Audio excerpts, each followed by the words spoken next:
seems to be, Mr Harper, that maybe some good news pressure may be being released, tapering off with the rail strikes. Why have you eventually settled now with the RMT? Well, look, I was really pleased, Eamon, yesterday, and good morning, by the way, with the result from the RMT members that work for Network Rail. It was a very convincing result. It was a 90% turnout, and 76% of them accepted the fair and reasonable offer that Network Rail had made them. And also, Network Rail can now get on with delivering reform to how they deliver maintenance and how they run the infrastructure on the railways. That's halfway done. I think the next stage is that I want the RMT to put what is broadly the same fair and reasonable offer to their members that work for the train operating companies and call off next week's strike. So I think that would be fantastic news for the travelling public if their members, if the RMT members get the chance to consider that pay offer as well for those that work on the train companies themselves. Looking at the details of this deal, uplift on salaries of 14.4% for the lowest paid, and then it was 9.2% for the highest paid, increased back pay, no compulsory redundancy, and rail travel benefits. Why did it take so long to get to this point? Well, look, I think you'd have to ask the union. I mean, when I became Transport Secretary in the end of October, I immediately tried to change the tone of the debate that we were having. I sat down and met all of the rail union leaders, and I made sure that fair and reasonable offers were made both to the staff that work on Network Rail, but also those that work for the train operating companies. And I'm really pleased that we've got to a position where, at least on Network Rail now, all of the unions have settled their dispute.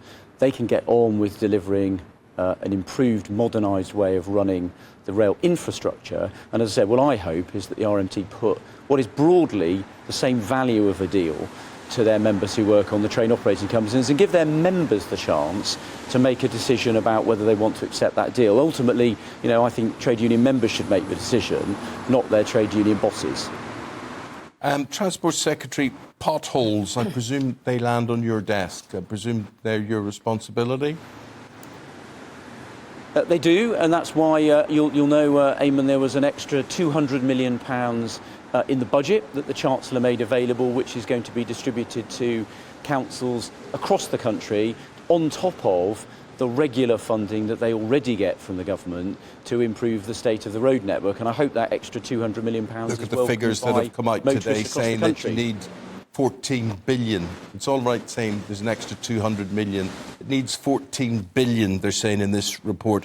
Well, over half the roads in the whole country are falling apart, it appears.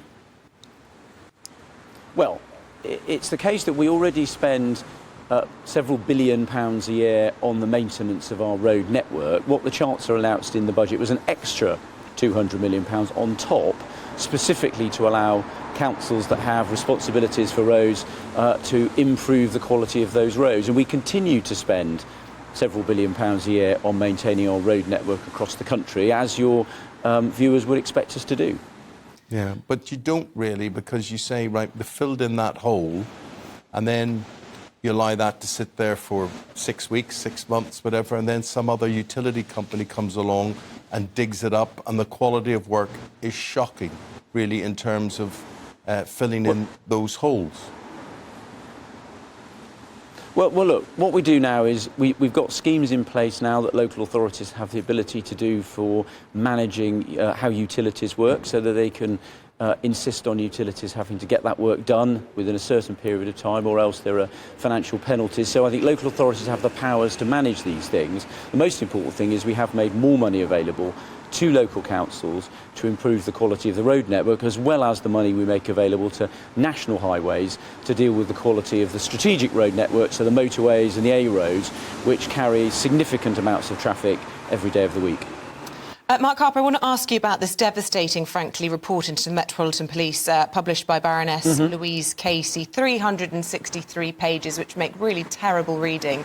How helpful is it, in your view, to have a commissioner come out and say, look, we accept these findings, but we don't necessarily accept the language, given that one of the criticisms was a culture of denial within the Metropolitan Police?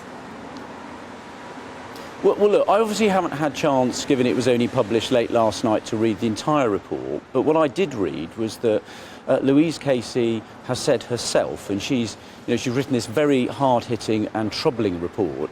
She says that both the Commissioner and the Deputy Commissioner, she thinks they absolutely understand and accept the scale of the challenge that they face in the Met. She thinks that they are up to the job of fixing the problems, and she says that they should be given the chance to get on and do it, and she thinks that they will be successful, and that we should all back them in the very significant changes they've got to make. And I think it's the substance, and watching what the Commissioner and the Deputy Commissioner do to change the culture, the work they've already done. They have got a massive task on their hands, but Louise herself says that they will get the work done, and we should all back them in the essential changes. How can they fully understand those criticisms if they reject the language? We've talked so often with the government about the importance of language, and she's talked about institutional racism, misogyny and homophobia. And if you've got the man at the top saying, I don't accept that language, then can the Metropolitan Police learn from this?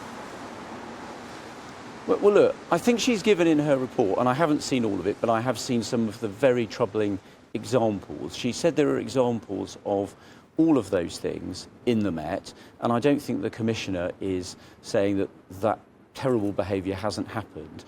He just hasn't accepted putting a label on the entire force. And I think what's important is that we focus on what he and the Deputy Commissioner are going to do, the actions that they're going to take to turn the force around. And Louise Casey herself thinks that both the Commissioner and the Deputy Commissioner understand and accept the scale of the challenge. She thinks they are capable of turning it around, and she says that we should all back them, as she does, to deal with the big challenge that they face.